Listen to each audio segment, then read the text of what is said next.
Hola a todos y bienvenidos a esta nueva entrega del Seminario de Comunicación de UNIR. Además, este mes auspiciado por el grupo de investigación Media Art de las narrativas audiovisuales, del que formamos parte tanto el ponente como yo. El ponente, muchos de vosotros lo conoceréis, es profesor de la casa, Adrián Naranjo Barnet, es un gran guionista tanto de cine como de televisión. Además, es una persona increíble que ya veréis cómo os va a encantar escucharle. Lleva un largo trayecto profesional, entre otras cosas, y Leo ha sido analista en diferentes productoras, además de ser profesor. Lleva, de hecho, una década dedicada a la docencia, entre ellos 3 años en el máster de guiones de aquí de UNIR, y además, gracias a una beca de investigación, ha podido ahondar en el tema de Netflix, de las nuevas plataformas y de la narrativa que hoy precisamente os va a comentar. Así que para mí es un enorme placer y privilegio el presentaros a Adrià. Hola Adrià, ¿qué tal? Hola Lucía, el placer es mutuo y encantado de estar aquí, de que me hayáis invitado, encantado siempre. Muchísimas gracias. Yo hoy no voy a quitar nada de espacio a Adrià porque sería absurdo, él es experto en esto y quiero que estéis plenamente concentrados en lo que él diga, así que nada, yo te dejo con ellos, estoy segura de que os lo vais a pasar fenomenal. Muchísimas gracias por estar aquí, de verdad, en el seminario, y nada, yo me despido, a escucharte con mucha atención. Un abrazo. Muchas gracias Lucía, pues vamos empezando. Os comparto aquí una pequeña presentación y vamos empezando con la sesión, que va a ser aproximadamente de 1 hora. Como decía Lucía, vamos a estar hablando de Netflix y las plataformas y principalmente aplicado a cómo se escriben los guiones. Y este es el objetivo principal que vamos a tener hoy, que vosotros y vosotras podáis sacar unas conclusiones que se puedan aplicar de forma práctica. De forma práctica tanto a vuestro trabajo como guionistas, que sé que la gran mayoría de los que estáis aquí a lo que os dedicáis o a lo que os estáis formando para dedicaros, o como espectadores. Como espectadores, saber el por qué las series de Netflix se consumen y se producen y os producen según qué sensaciones que en otros casos no ocurre. Entonces, para comentar todo esto, antes de entrar en materia y empezar a hablar de narrativa, vamos a hacer un pequeño recorrido para ver por qué ocurre esto, por qué Netflix es diferente al resto, por qué Netflix es de las únicas, de las pocas, que estrena de manera simultánea todos los episodios y por qué Netflix lo ha cambiado todo. En una sola frase, por necesidad. Netflix usa el sistema que usa porque no ha tenido otra manera de introducirse en la industria. No ha tenido otra manera porque la industria no la ha querido dentro. Y esto es algo que debe quedar muy claro, que cuando nace Netflix se encuentra con un panorama muy cerrado. En ese momento, más del 90% de los productos de ficción norteamericanos parten de 5 conglomerados. Y a veces, porque usan estrategias, esta en concreta se llama tiering, lo que hacen es no quitar los logos. Entonces, cuando hablamos de HBO, pensamos que es una cosa independiente, que hace sus productos de calidad y las características que todos y todas conocemos. Pero esto no es así. HBO forma parte de un conglomerado que se llama AT&T, que tiene otras empresas. Lo mismo pasa con Disney, lo mismo pasa con Amazon, lo mismo pasa con estas empresas. Entonces, cuando Netflix se intenta introducir en el circuito de la televisión, se encuentra, para empezar, con una negativa total y un boicot absoluto que seguimos viendo en el hecho de que, por ejemplo, intenten promover leyes que les hagan que no puedan optar a premios o no puedan estrenar en salas si están estrenando en plataformas, y este tipo de cuestiones que siguen saliendo y que seguro que os aparecen en publicaciones habitualmente. Por otro lado, el gran elemento disruptivo que supone Netflix es la aplicación de Internet. Y no sé cuál es la media de edad de los que estáis viendo esto en directo o en diferido, pero yo cuando era adolescente todo me lo descargaba. De adolescente quería dedicarme al cine, necesitaba formarme, necesitaba ver Kurosawa, y necesitaba ver Bergman, y necesitaba ver Godard, y la Filmoteca tiene las limitaciones temporales que tiene, de que no puede ofrecer infinito, y no había una opción. Y cuando entré a estudiar cine, una de las conversaciones que teníamos habitualmente es cómo puede ser que ninguna empresa me esté dando la opción de hacer esto de una forma legal, me esté dando la opción de pagar todo este dinero. Entonces, los que os acordáis de este periodo del 2000 al 2010, ¿qué hizo la industria cinematográfica y televisiva, principalmente norteamericana, para adaptarse a Internet? Absolutamente nada. Quejarse de que había piratería y perseguirla, pero no puso ninguna solución a las demandas que teníamos toda una generación, porque esto es algo que parte de los millennials. Entonces, Netflix coge esta idea. Netflix se adapta a Internet, es la primera que empieza a producir y a moverse. La primera exactamente no, la primera es Aero, pero Aero cae enseguida. Después salen otras plataformas y en otros medios, como puede ser, por ejemplo, Spotify, pero la gracia de Internet, la gracia de Netflix, perdonad, es que ha conseguido crear un modelo alrededor de esto. Claro, las otras que no querían adaptarse a esto lo vieron fatal, para empezar porque les destruyó todo el planning que tenían para 20 años para vender DVDs. Esto se fue al traste. Comprobó que en Internet se puede convivir la convergencia mediática, el cine, la televisión y el mundo audiovisual, y todas estas cuestiones que cambiaron absolutamente todo lo que es la industria. Este también es el motivo por el que, bueno, Netflix no es una excepción, porque es un porcentaje de la industria muy grande, pero el otro porcentaje no está siguiendo las mismas técnicas o las está haciendo de otro modo, y es porque hay esta animadversión entre ambos modelos. Entonces, Netflix se adapta rápidamente a Internet, es esto que os pongo aquí, que he supuesto los acrónimos, las GAFAM. Las GAFAM son las 5 compañías que controlan el negocio de Internet, o que lo controlaban al menos la última década cuando empezó Netflix, que son Google, Amazon, Facebook, Apple y Netflix. Y aparte de esto, ya entramos un poquito más en teoría de los medios, Netflix, con este cambio que lo hace, y repito, por pura necesidad, apuestan por Internet para diferenciarse del resto, genera dos cambios que son fundamentales. El primero es la cultura del algoritmo. Entonces, hagamos un poquito de zoom y salgamos de lo que es el ocio, porque al fin y al cabo estamos hablando de ocio y narrativas populares. Netflix en el año 2006 crea un premio, Netflix Prize, para mejorar su recomendador. Pero lo que hace en ese momento es poner a disposición de todo el mundo, todos los que quisieran participar en este premio, su base de datos, sus matrices, que se llaman. Estas matrices, gracias a ellas, se están pudiendo hacer investigaciones que a fecha de hoy, 2022, están sirviendo para detectar antes el cáncer, mejorar los sistemas de vacunación, cuestiones médicas que están literalmente salvando vidas y que no se podían desarrollar porque ninguna empresa con un gran volumen de datos estaba poniendo a disposición estos datos. Entonces, el hecho de que Netflix haya hecho esto supone una mejora para todos. A su vez, también con la producción, esto lo vemos claramente. Antes se pagaba lo que se llamaba un déficit financiero, se pagaba menos de lo que había costado una serie a la productora. La distribuidora iba y pagaba menos. Netflix paga más de lo que ha costado porque se la queda de por vida para hacer todos los circuitos que haga falta. Aparte de esto, cuando en los años 70 se empezó a estudiar la televisión, tardó muchísimo, principalmente por su carácter popular. El gran primer teórico que hubo, es esta referencia que os pongo aquí de Raymond Williams, dijo que la televisión se definía por el flujo constante de contenido. Aquí hay dos teorías que son muy interesantes ambas. Una dice que es un flujo constante de contenido interrumpido por anuncios, y la otra teoría dice que es un flujo constante de anuncios interrumpido por contenido. También dice mucho de la concepción que tiene este medio.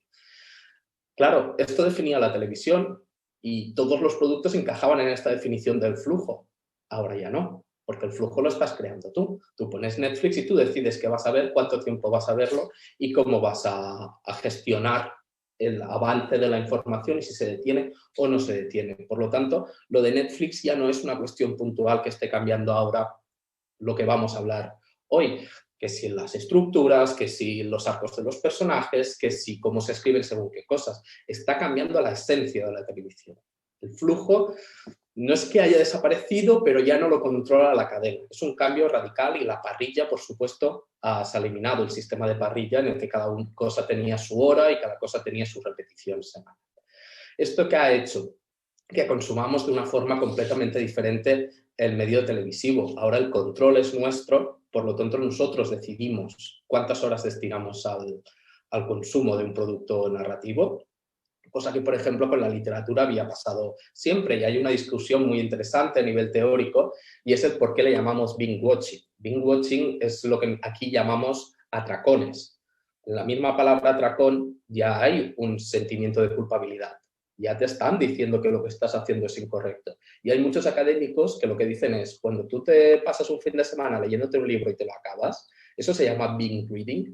Nadie lo llama así. Se llaman maratones de lectura. Nadie lo llama así. No se crea esa culpabilidad. ¿Por qué? Porque la literatura tiene un prestigio muy superior al que tiene la televisión.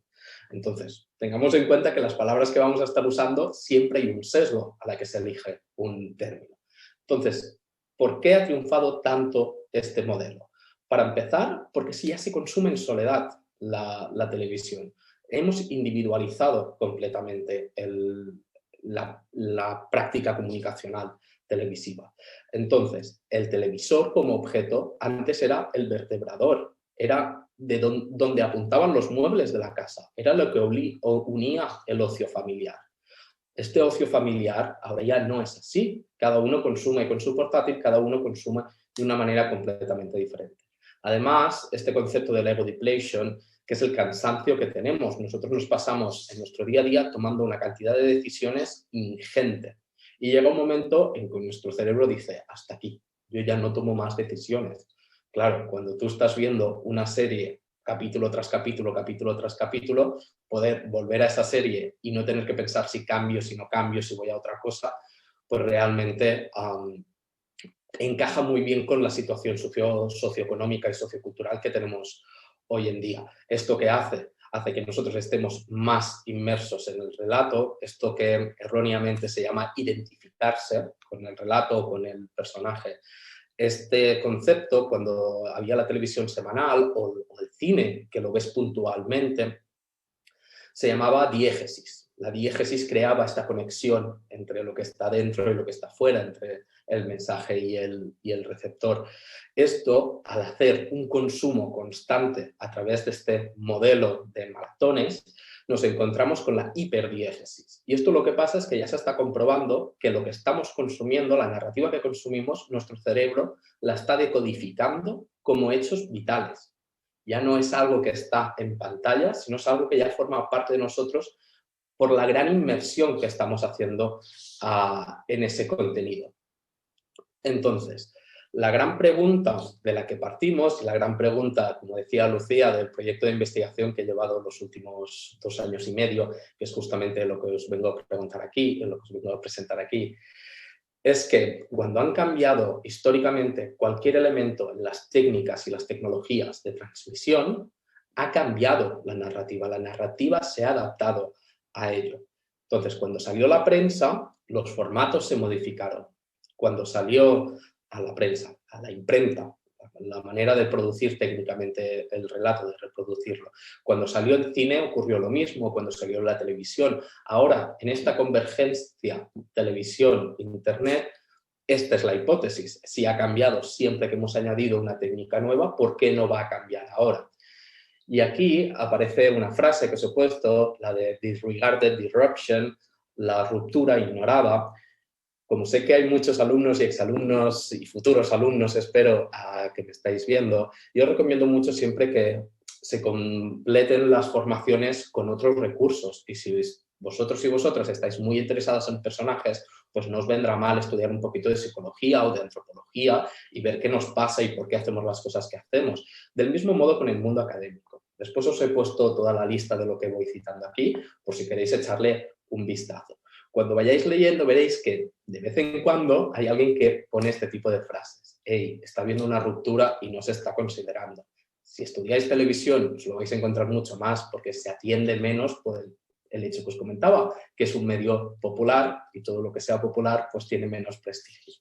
Entonces, partiendo de esta base, de esta investigadora que es Mili Buonanno, es una frase que dijo el año que yo empecé mi investigación y dije, me viene genial porque me cojo a esto y si hay una ruptura que está siendo ignorada, pues vamos a tratarla y vamos a hacer que deje de estar ignorada. Entonces, si este modelo de Netflix, el Big Model, ha cambiado la manera de consumir y la manera de distribuir, porque ahora las series van de golpe, ha cambiado también la narrativa para abordar este tema, yo lo que he hecho es seleccionar las 10 series más representativas del 2013, que empieza a producir Netflix su material propio, hasta el 2019, que es cuando empecé la investigación, para no estar pisándome.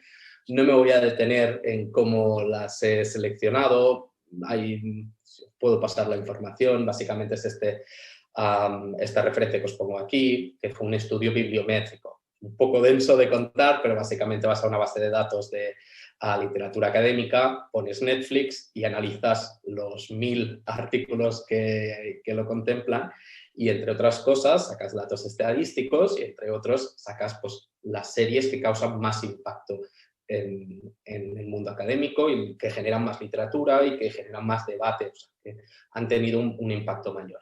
Aparte de este criterio, el otro, para completar la lista, es el impacto crítico, el impacto en la sociedad, el impacto en la crítica especializada. Por lo tanto, las ganadoras de Globos de Oro y de premios parecidos. Como veis, estas son normalmente las más conocidas. De la lista solamente se eliminó una, que fue Black Mirror, precisamente porque es una antología. Los que la hayáis visto lo sabéis perfectamente, que son películas independientes, por lo tanto solo comparten ideas muy generales. Por lo tanto, no tenía sentido incluirlas si estamos valorando la serialidad. Y de todas estas, la única que no elegimos la primera temporada es La Casa de Papel, que es la tercera temporada, por una cuestión lógica, y es que las dos primeras no forman parte de Netflix. Entonces, esto también nos genera un punto de comparación muy, muy interesante. Entonces, después de hacer este análisis, llegamos a 3 conclusiones. Es decir, el hecho de que exista este Bing Model, esta manera de estrenar, pero no solo la manera de estrenar, la voluntad de que eso se relacione con la marca, la voluntad de que la marca Netflix esté relacionada con los maratones y los maratones con la marca Netflix, hacen que las temporadas se transformen narrativamente y estructuralmente en 3 aspectos fundamentales. El primero, seguramente es el más obvio, es en cuanto a los formatos. ¿Cuántos capítulos hay? ¿Cuánto duran? ¿Qué regularidades siguen? Las cuestiones formales. Lo que se ve a simple vista, simplemente entrando en IMDb o en una web que te ponga los números y poder observar qué ha pasado. Para entrar en esto debemos dejar muy claro, y esto creo que es muy importante para los que sois guionistas y los que vayáis a ser guionistas de los que estáis aquí, que la televisión tiene unas particularidades. Y la particularidad principal de la televisión es que forma parte de la cultura de masas, que genera comunicación y mensajes de masas. El cine también puede llegar a tener esta voluntad, pero debemos tener claro de que el cine, en cierta época de su historia, y Lucía seguro que nos lo puede contar mejor que yo, se basa en la individualización. Salen nuevos autores, salen nuevas voces, apelan a públicos diferentes, disgregan, y ya no se basa en un entretenimiento familiar para todos los públicos que apele a las masas, como lo hace la televisión actual. Bueno, esto lo vamos a estar discutiendo. ¿Por qué es importante detenernos aquí? Porque cuando hay un texto autoral dentro de la literatura o el cine, los circuitos independientes de la literatura y el cine, el acto comunicacional se hace entre el autor y el receptor. Cuando es cultura de masas y concretamente televisión, el acto comunicacional no es este. El acto comunicacional es entre la industria y la masa. Es decir, es la industria la que, a través de un autor que tiene cierta libertad y un estilo propio, y evidentemente esto no lo negamos, es la que manda el mensaje, la industria. Y esto pasa en toda la cultura de masas. Gracias a causa de que necesita una gran producción tecnológica, necesita pues unas técnicas que son muy costosas, y todos y todas las que estáis vinculados al mundo audiovisual sabéis lo carísimo que es hacer cualquier cosa. A causa de lo que cuesta, hacen un proceso de optimización y crean los formatos. Los formatos se crean precisamente por esto, para que sea más barato, para crear un reconocimiento y otras cuestiones que ahora entramos, pero principalmente para abaratar costes. Aquí os he puesto 3 imágenes, pues, por ejemplo, de la novela por entregas decimonónica de más éxito, que es esta de Los Misterios de París, las primeras tiras cómicas, que también tenían una serialidad, también eran productos de masas, o el cine, que en su momento también empezó con seriales. Entonces, lo que nos encontramos es que el formato ha cambiado completamente. al formato habitualmente partía de dos ideas, vinculadas a la duración. La primera era cuánto duraba dentro del año una serie. Una serie dentro del año duraba o un año entero, un curso escolar entero, o medio curso escolar. Es decir, o unos 25 episodios, que es lo que nos hemos encontrado toda la vida con Friends, con CSI, con cualquier obra de este tipo. Obra de este tipo me refiero a comedias vinculadas a las sitcoms o epopeyas vinculadas a los procedimentales, que se llaman, que es básicamente investigaciones. Fijaros aquí que nos encontramos que ni los 25 no aparecen, por supuesto, y los 13 son circunstanciales, aparecen muy pocas veces. De todas las obras que se han analizado, de las 10, 8 de ellas se vinculan a un formato que ahora vamos a entrar, que se llama drama serializado. Soprano, Mad Men, todas estas. Estas solían durar 13 episodios de 1 hora. Hay 2 que no. Mindhunter, que Mindhunter se vincula con lo policíaco, por lo tanto debería tener 25 episodios de 1 hora, es decir, estos 10 episodios que en total duran 8 horas, deberían estar durando 25 horas. Fijaros lo que ha reducido Netflix sus duraciones. Y después el método Kominsky, que es una dramedia. Las dramedias nacen a finales de los 80, principalmente con Los días y noches de Molly Dobb, que es, bueno, si a alguien le gusta esto, hacer revivals, es una serie normalmente poco conocida, que es interesante. Y también optaban por estos formatos, algunas más por los 25, otros por las 13, pero siempre media hora de episodio. Es decir, 13 episodios de media hora, pues son 6 horas y pico, y si son 25, pues son 12 horas y pico. En este caso dura 3 horas y media. ¿Por qué duran tan poco? Pues evidentemente para que se puedan consumir usando este sistema. Si tú estás promoviendo un sistema que se basa en fin de semana, me voy a comer entera 30 Reasons Why o The Crown, no puedes darle una serie que dura 20 horas, porque en un fin de semana le va a costar. En cambio, si le das una serie que dura 10, o que dura 8, o que dura 6, o que dura 3, es mucho más factible que se consuma de este modo. Así que, a causa de la manera en la que se estrena, si queréis crear productos que se consuman de este modo, tenéis que reducir las duraciones lo máximo posible. La otra cuestión, y esto ya afecta a la narrativa, no es solo una cuestión formal o de duraciones como lo que hemos visto hasta ahora, es la dinámica que se usa. Nosotros, hablo de nosotros y nosotras en general, y lo voy a hacer durante esta presentación, y lo hemos hecho con todo lo que promocional de esta sesión de hoy, hablamos de series. Este es un término muy polémico, que usamos de forma incorrecta. Entonces, no hay ningún problema en usarlo y que todos nos podamos entender, pero realmente les deberíamos llamar obras con serialidad. ¿Por qué? Porque hay dos dinámicas. Hay la dinámica de serie y la dinámica serial. Estas dos dinámicas pueden convivir juntas, pero el tema está en que tienen características contrapuestas. La dinámica de serie, busca la autoconclusividad, es decir, tramas muy cortas que cuando se acaban se reinician. Las sitcoms pasa esto, los personajes no tienen memoria. En Friends pasa constantemente, ¿no? Que caen una y otra vez en las mismas cuestiones. Friends, Cómo conocí a vuestra madre, 7 vidas, Blanche Brooks, Big Bang Theory, cualquier tipo de estas obras, o las policíacas, que también suelen tener dinámica de serie, CSI y House también es una investigación, usan esto, la autoconclusividad. Tú acabas la trama, que siempre está contenida dentro del episodio, y vuelven a empezar los personajes en el mismo punto en el que habían estado. Se evita el cambio y al estar en una posición estática, puedes repetir eso una y otra vez. Entonces, ¿cómo acaban los finales de estos episodios? Con el cierre de una trama, ¿no? Esto consigue que a base de la repetición de ver siempre los mismos personajes y los mismos espacios y las mismas situaciones, sitcom, comedia de situación, creamos una familiaridad. ¿no? Siempre se dice esto de que el cine es que vengan invitados a tu casa y la televisión son compañeros de piso, porque los ves una y otra vez y se genera una familiaridad. Compañeros de piso, familia, con quien viváis. ¿Qué usa la dinámica serial? La dinámica serial lo que usa es, usando la misma regularidad, mismos personajes y mismos espacios, avanzar. Si la otra es estática, esta es fluida. Promueve el que no se pueda volver atrás, es decir, los hechos son irreversibles. Las tramas tienen continuidad y hay una evolución total. Entonces, ¿qué se promueve? Se promueve el hecho de que el espectador siga una historia que dura horas y horas y horas y horas.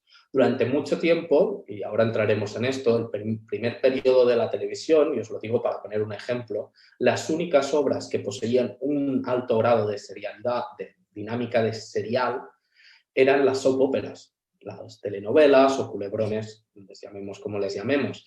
Pero ese eran los productos y cuando penséis en serial, pensad en esta continuidad total. ¿Cómo acababan los episodios? Mayormente con un cliffhanger.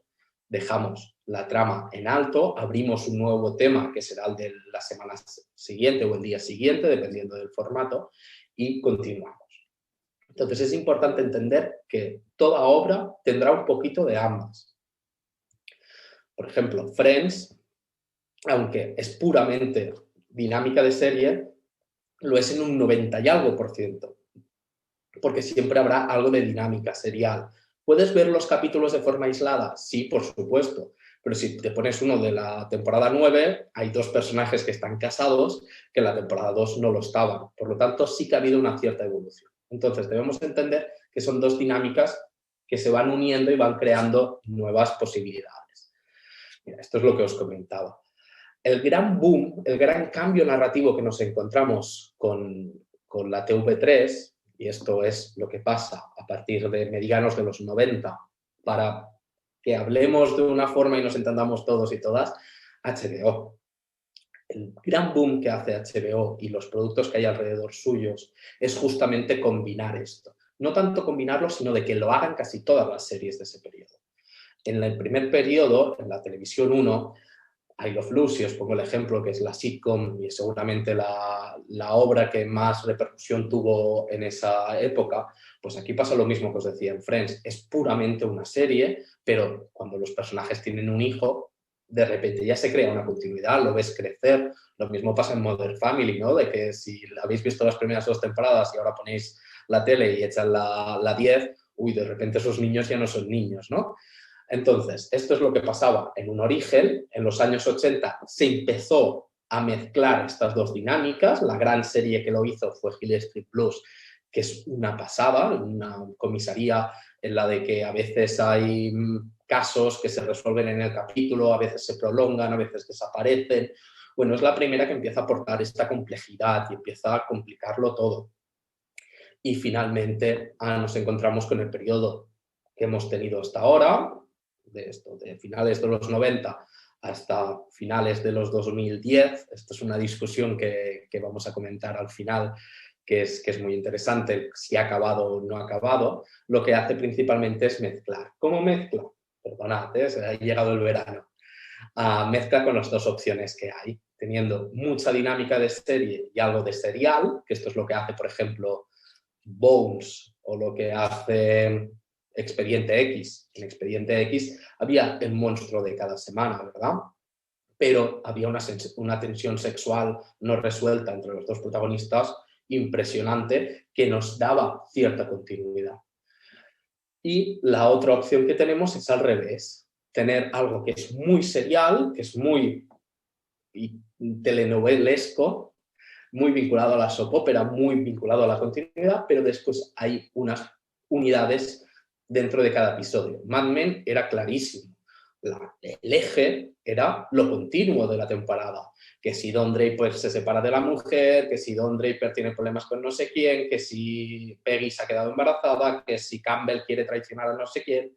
Pero después en cada capítulo había el hecho publicitario que vertebraba ese episodio. Six Feet Under pasaba lo mismo, 2 metros bajo tierra, ¿no? El eje era la relación familiar de esta familia que lleva una funeraria y cada episodio de forma circunstancial, porque a veces no era más que detalles, se veía el cómo enterraban a una persona, ¿no? Cómo celebraban toda esta cuestión. Esta es la gran innovación que nos encontramos en los 90. ¿Qué ocurre con los productos de Netflix? Que lo de la serie desaparece por completo. ¿Por qué quiero ver algo corto? ¿Por qué quiero ver una trama corta que empieza y acaba? Si me voy a consumir 10 horas en un fin de semana de esto, ¿por qué quiero ver diferentes casos? Yo lo que quiero principalmente es que me des una trama que tenga sentido consumirla de este modo, se crea ya pensando de este modo, así que es serial.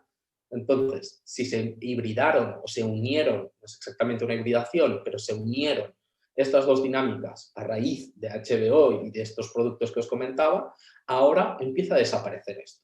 De hecho, y lo vamos a estar viendo, de las obras que tratamos hoy, hay muy pocas que tengan realmente estas pequeñas partículas. En House of Cards y Orange is the New Black, el primer año de producción de Netflix propia, hay muy pocos ejemplos y después nos llegan dos grandes excepciones, que son las dos que os comentaba antes, que forman parte de otro formato. Mindhunter, donde sí que hay casos, y de Kominsky Method, el método Kominsky, donde también hay tramas así. Lo que pasa es que se comportan de una manera diferente. Esta es la plantilla clásica que usamos para analizar un formato. Os lo he puesto aquí para que os hagáis una idea, mucho texto, ¿no? Para que os hagáis una idea de cómo funcionan pues, los análisis de formatos. Pues vemos aquí el drama serializado, pues lo que os estaba contando hasta ahora, ¿no? Que dura medio año en la televisión por cable, 13 episodios, 1 hora de parrilla. ¿Por qué os lo he incluido aquí? Porque todas las obras, un porcentaje enorme de las obras cumplían estas normas. Ahora con Netflix no podemos hacer esta tabla y esto es lo que me interesa y por eso la he puesto, porque ahora ya no se puede hacer esto. Si os digo qué tienen en común The Crown y Stranger Things, haced todos los análisis que queráis y a nivel estructural no encontraremos realmente parecidos, no encontraremos un patrón que podamos generar esta tabla que aquí cuadra Los Soprano, cuadra Mad Men, cuadra Witch, cuadra etc, etc, etc, etc. Entonces, tengamos en cuenta, pues precisamente esto, que Netflix está haciendo un cambio que es muy radical, porque lo de HBO era un cambio de percepción de calidad, aunque es una palabra muy poco técnica y a mí no me gusta usar, pero bueno, claramente a la gente lo relaciona con eso. It's not TV, it's HBO. Era el lema, hizo un cambio pues, de representar según qué cuestiones, de usar otros tiempos, de lo que queráis, pero estructuralmente seguían las obras el mismo formato. Entonces, cuando yo os comentaba el hecho de que el formato lo que está intentando es dividir los bloques y crear una similitud en los episodios, es principalmente para dotar al episodio de una entidad capitular. El ejemplo más claro vuelve a ser Los Soprano. Además, pondré mucho de ejemplo Los Soprano porque David Chase, el creador, comentó el proceso que había detrás. Entonces, esto a los que intentamos estudiar y sacar conclusiones que se puedan aplicar a la escritura, nos viene genial, porque ya no es he analizado Los Soprano y hay esto. No, es que el creador ha dicho que esto es así. Entonces, todo es bastante más sencillo. Pues lo que dijo él es que él entendía que todos los episodios como una película independiente. Realmente sí que hay cierta conexión, pero tienen una entidad.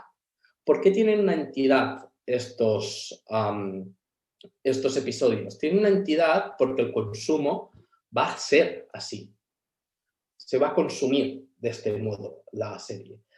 Si tú lo que entiendes es que la televisión o la relación que tú como espectador o espectadora tienes con la televisión es puntual, entonces tiene sentido que cuando vas a enfrentarte a la sesión semanal que vas a tener de Los Soprano, lo entiendas como un hecho diferenciado, lo entiendas como una película independiente. No me gusta esto de película independiente, pero es que son las palabras de David Chase. Debe haber una unidad. Además, ¿por qué? Porque el tener una sesión de visionado cerrada hace que cuando tú acabes con una satisfacción que pueda hacer que cambies a otra cosa que pongan después o que apagues el televisor. Esto nos viene genial en la televisión lineal. La televisión lineal es la que usa la parrilla, la de toda la vida, vaya. Esto nos viene genial porque no te voy a dar otro capítulo de lo que sea, de Los Soprano o de Aída o de lo que sea. No hay otro. Entonces, te doy esto, te da una sensación de clausura, de he visto un bloque y se ha acabado. Ya, yo ahora, estos últimos meses, cuando ya he acabado esta investigación y tengo ganas de ver series por gusto y no por obligación, estoy volviendo a ver dos series que son clásicos de la TV3, míticas, que son The Office y Anatomía de Grey. Y en ambos casos, en los primeros 5 minutos, te plantean una pregunta dramática. Anatomía de Grey es, entra un paciente, esta sería la trama de serie, entra un paciente que tiene un dolor en el pecho, estos son los primeros 5 minutos, intentan curarlo, lo curan, resulta que era otra cosa, y en los últimos 5 minutos se muere, ¿no? Pues en el 90% de los episodios. ¿Qué pasa con la dinámica serial? Lo mismo. Empieza el episodio con, yo qué sé, Meredith se ha enterado de que una amiga la ha traicionado. Todo el episodio va de cómo gestiona esto y en los últimos 5 minutos se cierra. Entonces, tanto por un lado como por el otro, se está creando una unidad. The Office ocurre lo mismo. Primeros 5 minutos, vamos a celebrar la Navidad. Un grupo quiere montar una fiesta, otro grupo quiere montar otra fiesta. ¿Cómo se desarrolla el capítulo? Montan las fiestas, ¿cómo se acaba? Pues los dos grupos se unen, todo es feliz, jijijaja, ¿no? Lo de siempre. Y de hecho, pensad en series de esta época. Os he puesto aquí las 3 principales de HBO. Pensad en series y pensad en episodios. Podíais definir de qué iba el episodio. Si alguien te pierdes un episodio y le preguntáis a alguien, ¿de qué va el episodio que me he perdido? Es el que va de no sé qué, ¿no? O, yo qué sé, una mosca se cuela en un laboratorio de metanfetamina y los dos protagonistas se pasan todo el episodio intentando capturar la mosca, ¿no? Esto es Breaking Bad. El episodio ya queda contenido, ya tiene una forma, ya tiene un título. Friends era en el que Gunther no sé qué, en el que Joey no sé cuántos, en el que aparece, es que se podía poner un título. El del tío vivo de Mad Men, que es muy memorable también, o yo qué sé, hay la boda roja de Juego de Tronos, por ejemplo, todo el mundo lo recuerda. Entonces, HBO cuando llegó, evidentemente, cambió muchas cosas. La primera, un episodio antes de HBO valía $1 millón y después de HBO vale 2,7 de un día para otro. ¿Qué hace? Bueno, trae talentos, aumenta la autoría, aumenta el interés, aumenta pues bueno, la repercusión, ¿vale? Sí. Pero la entidad del capítulo sigue siendo la misma. Y como hay una entidad en el capítulo, todos los finales son en alto.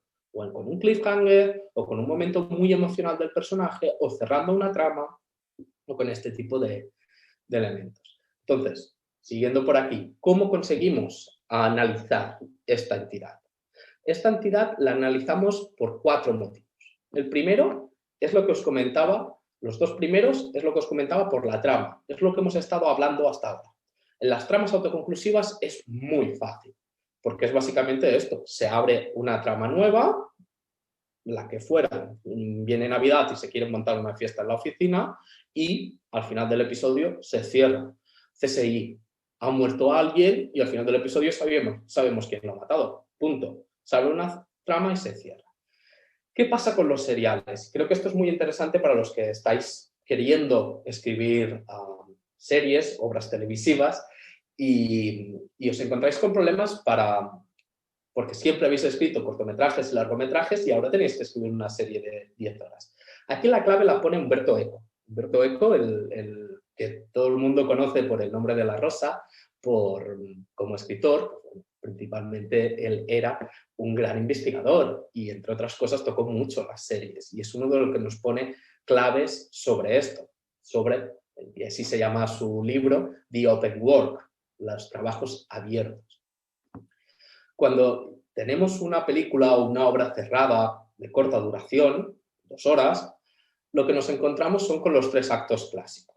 Y aquí tenemos un gran problema con la palabra acto, porque esto es un quebradero de cabeza alucinante y gran parte de la culpa la tienen los manuales de guión, que usan la palabra acto como más les conviene, que también es lícito, pero claro, tenemos un caos general. Mirad, una narrativa es el conjunto de las tramas. Una trama tiene 3 actos siempre. En llano se presenta, se desarrolla y se concluye. ¿Qué hace la serialidad? ¿Por qué los textos abiertos, seriales, que prolongan este segundo acto, consiguen hacerlo? ¿Cómo lo hacen?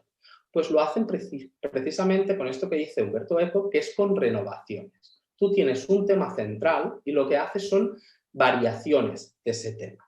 Entonces, pongamos que Mad Men hay una temporada que va sobre una crisis de identidad que tiene el protagonista por una cosa que pasó en su pasado.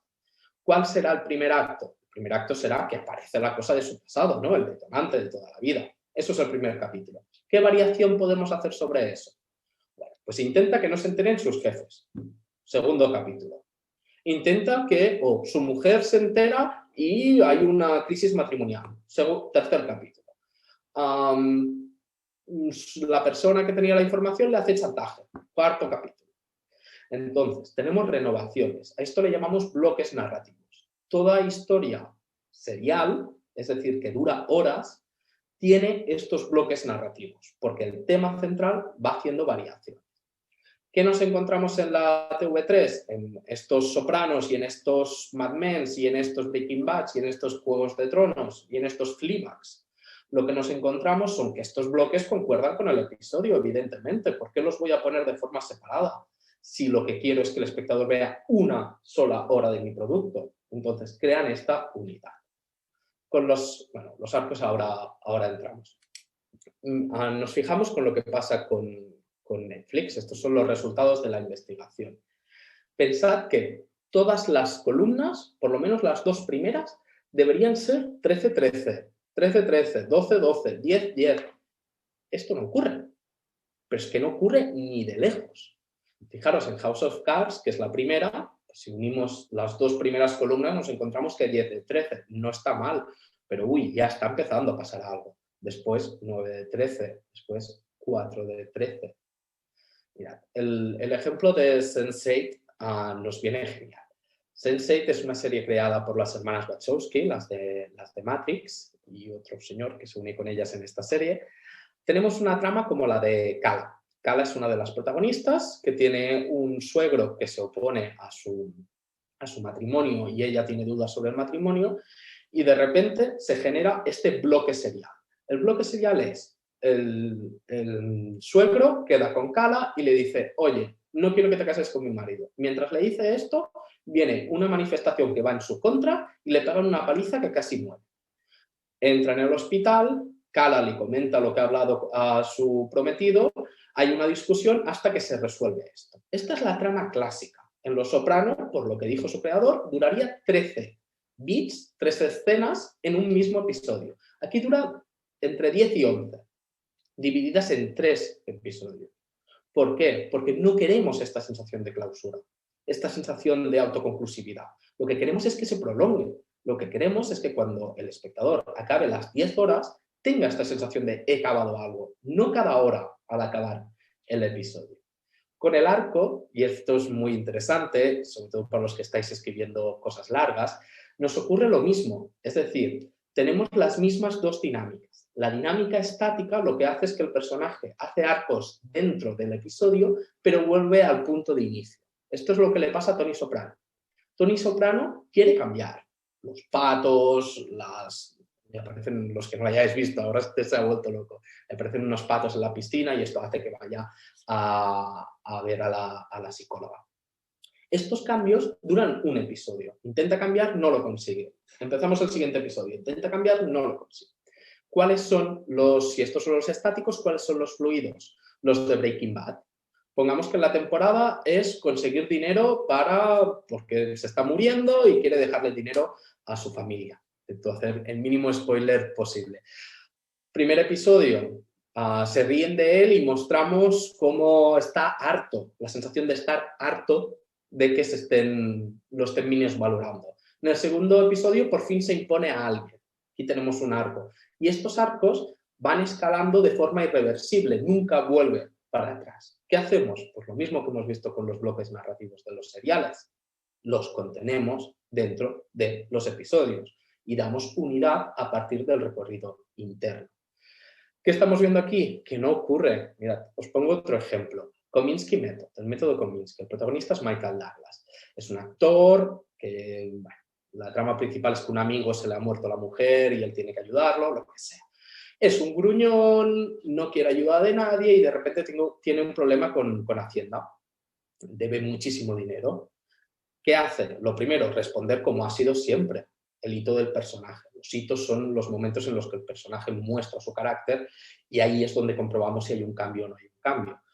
Se muestra como gruñón, como arisco, se piensa, tiene un problema de autoestima y se piensa que aceptar ayuda de los demás es ser menos. ¿Qué hace al final de esta trama? Acepta la ayuda del amigo, le pide perdón a la hija y de hecho pone la academia a nombre de la hija. ¿Qué pasaría en cualquier serie, dramedia, lo que sea? Esto pasaría en un episodio. ¿En cuántos pasa aquí? En 2. Precisamente por esto, por romper, porque no tengas la sensación de que has visto una unidad y de que puedes cerrar el televisor. Mira, este es el caso de Mindhunter. Mindhunter es el caso más claro porque tiene tramas conclusivas, tramas cerradas, que se deberían desarrollar en un solo episodio y tienen la duración para que se desarrollen así. Estos son los casos que investigan. Fijaros en el segundo caso. Empieza en la segunda mitad del episodio y termina en el tercero. Esto no tiene ningún sentido. Lo lógico sería que los 2 bloques estuvieran en el mismo episodio. Fijaros en cómo va evolucionando en el último, por ejemplo. Mirad, y así también os comparto el proceso de investigación, la tortura de estos últimos 3 años con esto. Estas son las tablas de análisis, ¿no? Este es el machacante. Me interesa que veamos los colores.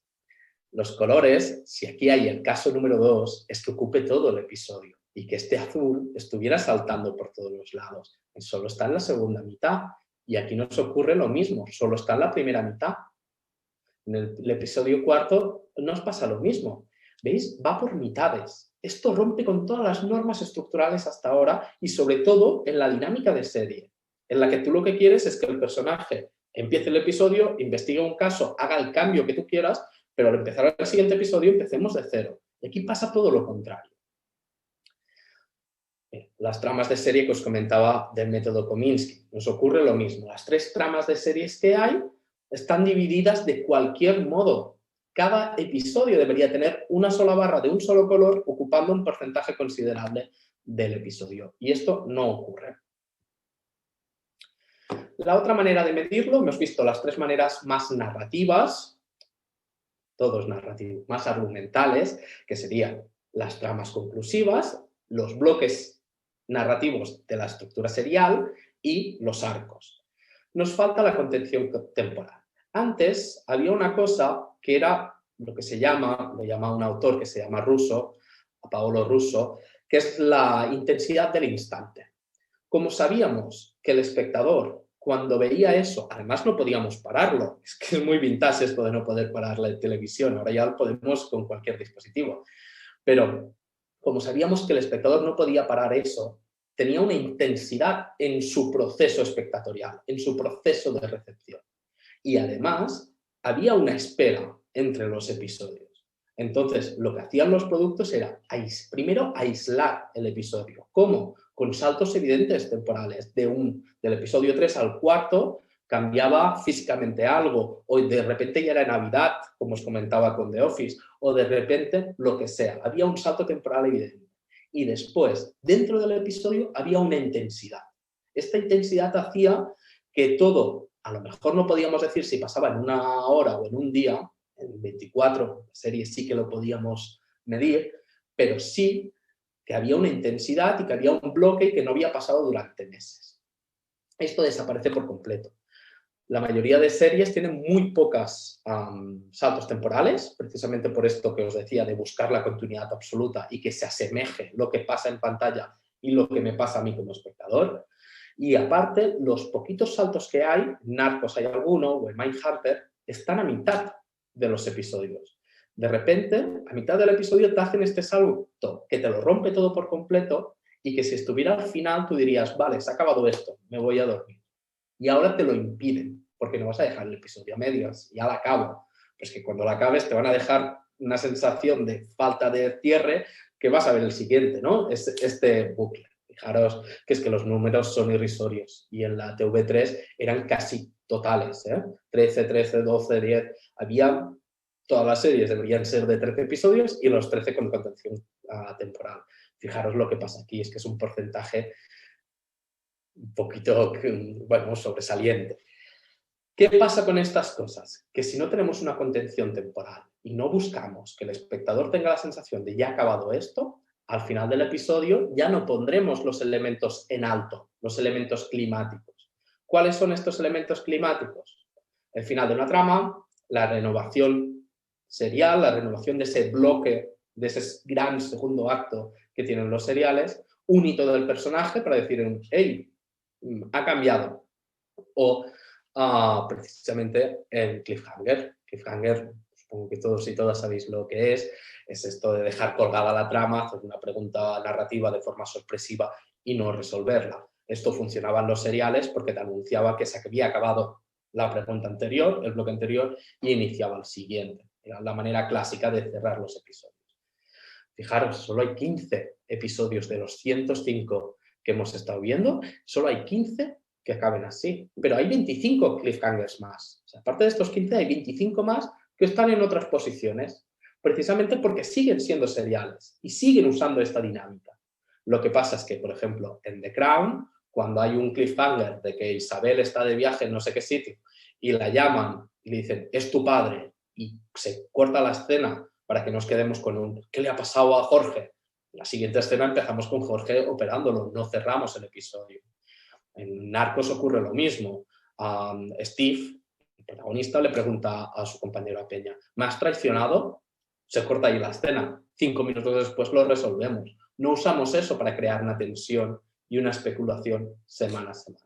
Y con los otros temas lo mismo. 17 de 105, 45 de 105, son números ridículos. Entonces nos reafirma con esta idea de que no quieren la entidad capitular. Uy, ¿he tocado algo? Vale. Y ya lo último que vamos a estar viendo hoy es la repetición. Lo que estaba buscando la televisión de toda la vida era crear una familiaridad. Al repetir los mismos elementos, primero que ya no te olvidabas. Primero ya no te olvidabas de las cosas. De una semana a la otra, ¡ay sí! Hay este secundario en esta serie. ¡Ay sí! Estos son los protagonistas. ¡Ay sí! Este es el tono. ¡Ay sí! Este es el estilo. Que por eso os he puesto esta diapositiva. Esta diapositiva es de un autor que se llama O'Sullivan, es de los mejores investigadores que hay en esta área, en la serialidad televisiva, que lo que dice es que las narrativas seriales, de hecho el artículo se llama The Six Elements of Serial Narratives, se basan justamente en esto. Hay 6 bloques, la iteración, la repetición de los elementos, lo que os estaba diciendo, para crear esto, la multiplicidad, que aquí también empieza a desaparecer, la multiplicidad era para hacer más complejo el relato, para poderlo prolongar. La primera temporada de La Casa de Papel tiene 4 tramas, 2 de ellas ocupan el 94% de la temporada. O sea, hay 2 tramas y las 2 van a lo mismo. Los policías intentando capturar a ladrones y los ladrones intentando que no los capturen. Las 2 tramas van sobre lo mismo y ocupan el 96%, 94% de la serie. O sea, ya empiezan a haber unos cambios aquí. El momentum es lo que os comentaba antes, que es la contención temporal. El world building es el mundo narrativo y la evolución y sobre todo la repetición que hay, lo mismo con los personajes y lo mismo con el diseño. Ahora que el diseño entraremos ahora. ¿Qué estaba buscando la televisión? Pues justamente que todos los capítulos se asemejaran por un tema de formato, ¿no? De que cupieran en esos espacios reservados dentro de la parrilla y después generar esta familiaridad. Es decir, hey, cada semana los veo, pues esto, los que trabajáis en oficina, el hecho de ver a alguien recurrentemente te genera una familiaridad que no tiene por qué ser buena, pero simplemente, pues bueno, forma parte de tu historia, forma parte del libro que son nuestras vidas, ¿no? Es un personaje que ves constantemente. En cambio, si lo ves una vez al año, pues bueno, a lo mejor es muy importante para ti, pero no se genera esta relación con el espectador, ¿no? Entonces, ¿qué problema hay? Que si te lo voy mi idea es que consumas este producto de una tirada en un solo fin de semana, 7 horas seguidas, si te los voy repitiendo, esta familiaridad ya no es necesaria y se está convirtiendo en monotonía. se está convirtiendo en aburrimiento, porque la televisión ya no es un hecho excepcional, ya no es un hecho semanal, es un hecho constante. Entramos en televisión, entramos en Netflix, consumimos eso de tirón y salimos. Entonces, no me repitas constantemente lo mismo. ¿Cómo se conseguía esta uniformidad? Pues con la duración de los episodios, con que hubiera el mismo esquema, el diseño, que ya os he dicho que ahora entraremos en él, las mismas tramas, si tienes tramas abiertas, que aparezcan siempre las mismas. No puede ser que, por ejemplo, en los personajes o los espacios, pongamos Lost como ejemplo, cuando había una trama amorosa en una temporada, aparecía en todos los episodios de esa temporada, porque si no el espectador se olvida y que no genera tanta relación. Pero los personajes en los espacios, Lost tenía un mundo narrativo inmenso, con una cantidad de personajes inmenso y de tramas. Esto es lo que se llama policentricidad narrativa. Y imaginaros que en un capítulo no saliera la isla, o imaginaros que en un capítulo no saliera uno de los protagonistas. Pues esto nos lo empezamos a encontrar en Netflix. Para empezar, lo de los rangos de duración. Como ya no tiene la obligación de que cada episodio esté contenido dentro de un espacio de parrilla, pueden durar lo que sea. De hecho, fijaros ya, House of Cards la primera. Ninguna serie de la TV3 que pretenda ocupar una hora de parrilla va a llegar a estos 47 minutos. Orange is the New Black a lo mejor sí que sigue más las normas, pero Sense8 hay 20 minutos de diferencia y ir bajando. Stranger Things 13, The Crown 6, 30 Reasons Why 12, Mindhunter duplica. ¿Cómo puede ser esto en un sistema lineal? Que te digan, yo te voy a dar capítulos de 1 hora y te dé uno de 60 minutos y otro de 34. Esto habría sido impensable. Y, por ejemplo, Amazon Prime, cuando ha probado de hacer esta fórmula de estreno único, pues hay autores como Winding Refn que también han hecho esto mismo que estamos observando aquí, capítulos de 15 minutos y después capítulos de hora y media, ¿no? Más exagerado aún, porque hay una mayor autoría. Pero bueno, The Kominsky Method, una dramedia que sobrepasa la media hora es impensable y aquí nos lo encontramos, ¿no? Después lo que os hablaba del modelo narrativo. Esta es la referencia de lo que os decía de David Chase diciendo cómo creaba las series. Él tenía cada episodio, que los considera películas independientes, 35 bits, 35 escenas, 35 bits de información. Hacemos esta analogía para entendernos. Cada uno tenía 4 tramas, 2 principales con 13 episodios y una regularidad rítmica. ¿Qué quiere decir regularidad rítmica? Pues que estas líneas que vemos aquí deberían ser rectas. Y mirad, Orange is the New Black, la escala es de los 0 a los 6 minutos y podemos decir, vale, hay mucha variación, pero bueno, de los 0 a los 6, pues que Mindhunter nos encontramos en un mismo episodio una escena de 12 minutos, que es impensable hasta en cine, es que es mucho más innovador que el cine más innovador, que os pongáis a la cara, es que es una duración, y solo quiero compararlo en esto en concreto, digna de Tarkovskis o de Belatars o de Christian Mungius, y de repente escenas de medio minuto. Y esta irregularidad lo que está buscando es que no detectes un patrón, aunque sea inconscientemente. Que no te aburras, que no te digas es siempre lo mismo. Voy cambiando las duraciones y ahora me espero y ahora acelero y ahora... ¿Cómo se consigue esto? Estas aceleraciones, pues en gran parte con las catálisis. Las catálisis son esenciales para definir la autoría que hay detrás de un producto. Y esto creo que es muy importante no solo para los que queráis hacer y estudiar televisión, sino también cine. Se dice muchas veces que, empiezo por el inicio, catálisis y núcleos. Los núcleos es cuando pasan cosas que avanzan la acción. Las catálisis son momentos que se podrían elidir, se podrían eliminar, se seguiría entendiendo la historia. Pongo un ejemplo muy fácil. Tu personaje está nervioso y se fuma un cigarro. Siempre recomendemos que por favor los personajes se dejen de fumar ya, que ya está suficientemente visto. Si se fuma el cigarro para demostrar que está nervioso, es un núcleo. Te estoy dando una información interesante para la narrativa y sin ella no estás entendiendo lo que está pasando. Si simplemente está fregando la casa y decide fumarse un cigarro, no te estoy dando una información interesante, que avance la narrativa. Eso es una catálisis. Entonces, lo que decía antes, los núcleos son los huesos, es el esqueleto. y las catálisis son la carne. Y evidentemente, si tú quieres que algo se aguante, necesitas un esqueleto y necesitas que pasen cosas que avancen la trama. Hasta en Patterson, Jim Jarmusch, se avanza la trama y el escritor persigue un sueño y tiene una relación tóxica con su pareja y al final lo del perro, también sin hacer spoilers.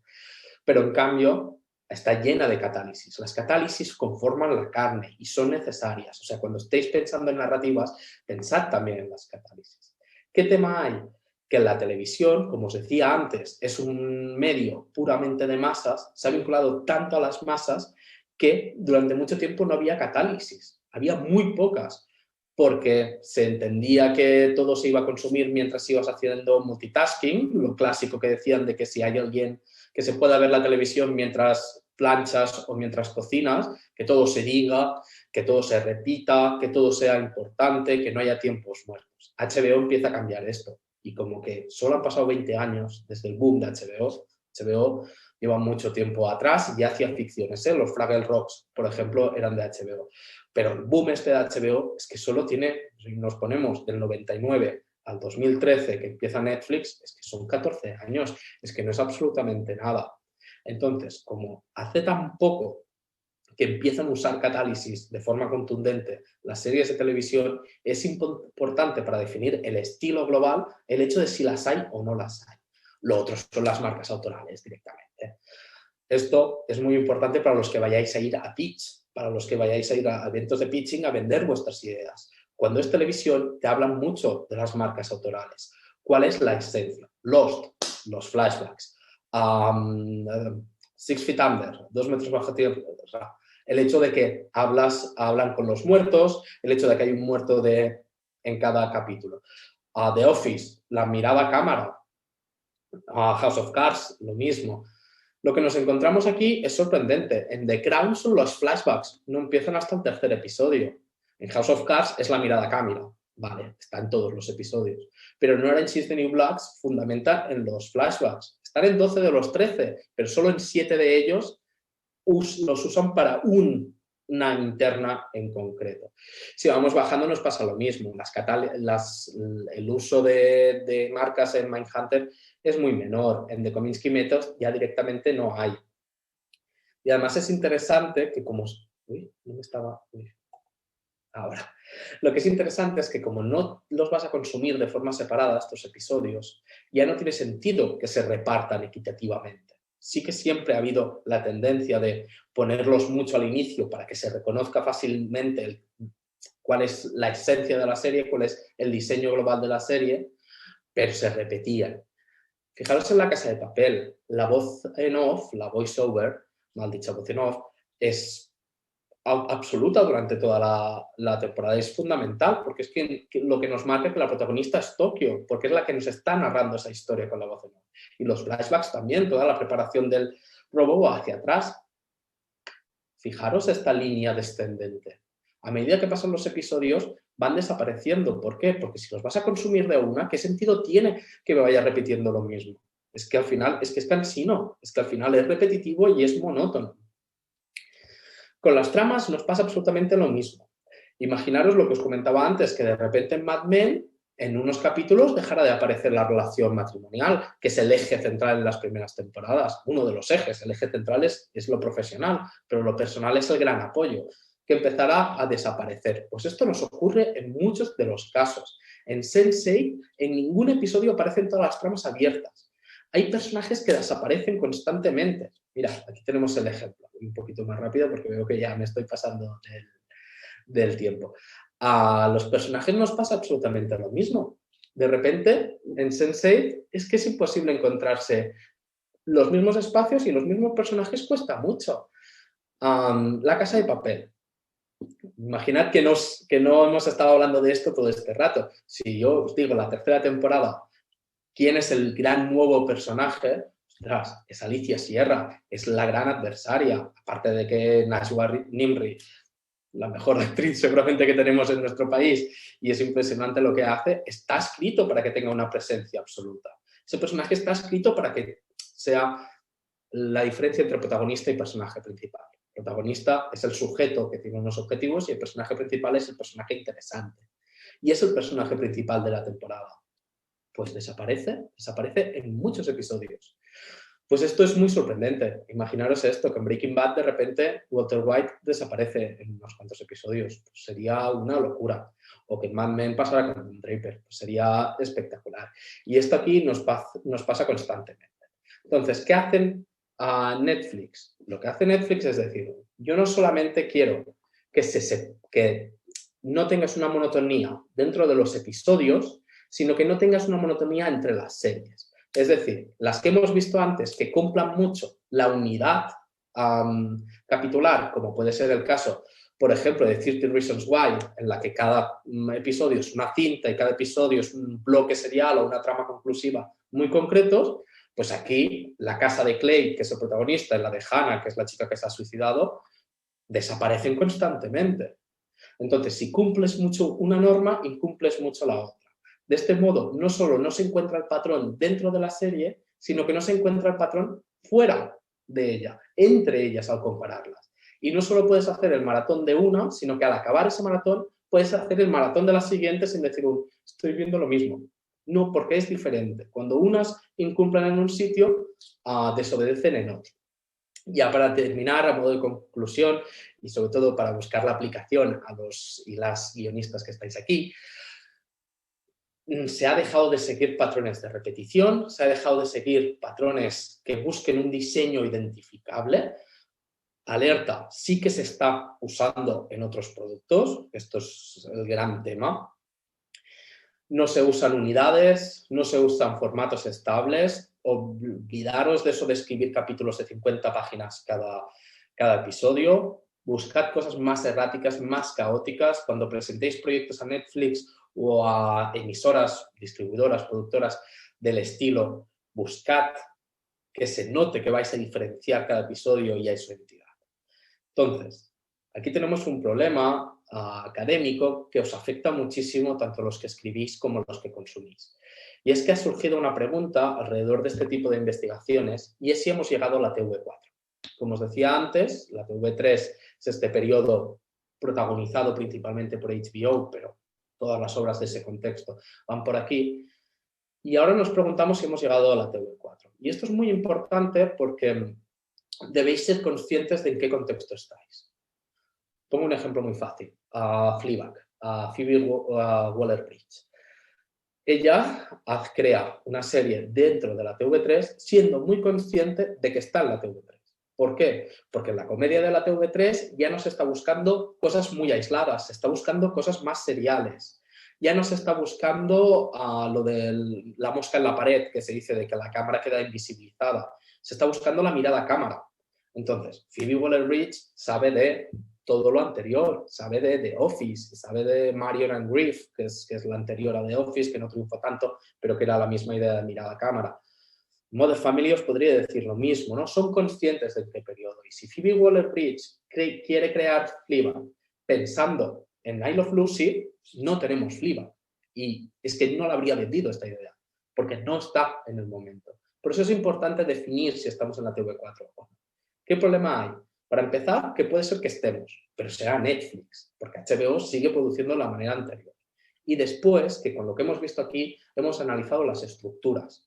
Usad este cambio para pensar en estructuras y en cómo organizar vuestras historias, pero no en otras cuestiones porque no se han analizado, como por ejemplo, representación de según qué minorías. Bueno, yo que me he estado empapando de estas series, evidentemente hay una representación mucho más alta de la que había en productos del inicio de los 2000 con HBO o con productoras afines. Pero no lo podemos afirmar, sí que se nota. Lo del antihéroe. No había serie del 2005 que no tuviera un antihéroe, ¿no? Desde Dexter, desde Mad Men, desde Breaking Bad, desde Los Sopranos, cualquiera que penséis, es que hay muchas posibilidades de que haya un antihéroe. Y aquí de las 10, Narcos, Steve y Pablo Escobar, según como lo queramos ver, y después a House of Cards, pero ya está, deje de contar. Entonces sí que podemos deducir estas cosas, pero haría falta un estudio semántico. Lo que hemos visto aquí es un estudio sintáctico. Entonces, ¿hemos llegado a la TV4? Hay muchas cosas que indican que sí. No lo podemos afirmar del todo. Entonces, si vais a escribir para Netflix y estáis mirando estructuras, sí, hemos roto con todos los esquemas, llámale como quieras. pero hemos roto. ¿Que estáis buscando otras opciones? Bueno, dale una vuelta, analizad. Os he puesto aquí también mis tablas de análisis. ¿A qué os queréis parecer? Lo que os decía de Phoebe Waller-Bridge. ¿Qué producto contemporáneo os interesa o qué producto queréis coger elementos? Pues es un análisis en profundidad. Para estos análisis también os recomiendo aquí las referencias, os las dejo básicamente para que tengáis un listado de texto. Adrián, buenas tardes. Perdone que le interrumpa, Sí, pero es que estamos fuerísima de tiempo, son las 5:10, deberíamos haber acabado a las 5. Si puede terminar cuanto antes, se lo agradezco, que tenemos más sesiones y disculpe la interrupción. No, para nada, si ya estábamos terminando. Básicamente os dejo esta lista aquí. Leer textos académicos a veces es un poco denso, entonces aquí identificar cuáles son los artículos. Y básicamente esto era todo. Agradecer muchísimo a Lucía la invitación y a Unir, sobre todo a Marcos y el apartado técnico, que hacéis que todo esto sea posible, y sobre todo a los asistentes, y dentro de ellos me gustaría agradecer especialmente a los exalumnos que me habéis escrito, me habéis dicho que estaríais hoy. Me hace mucha ilusión retomar el contacto y saber pues, que tenéis ganas de seguirme viendo. Y básicamente esto era todo. Disculparme de nuevo por haberme pasado del tiempo, y ahora miro el chat a ver si hay alguna cuestión, la resolvemos rápidamente y ya está. No veo nada en el chat. Espero que sí que haya habido gente detrás de la cámara y que todo haya ido bien. No tenemos preguntas, pues ya está, 1h15. Ay, Tania, mira, los exalumnos, es que me sonrojo, pero muchas gracias por estar aquí. De verdad que bueno, pues esto, que encantado de haber hablado con vosotros y que espero que todo vaya genial y que nos sigamos viendo.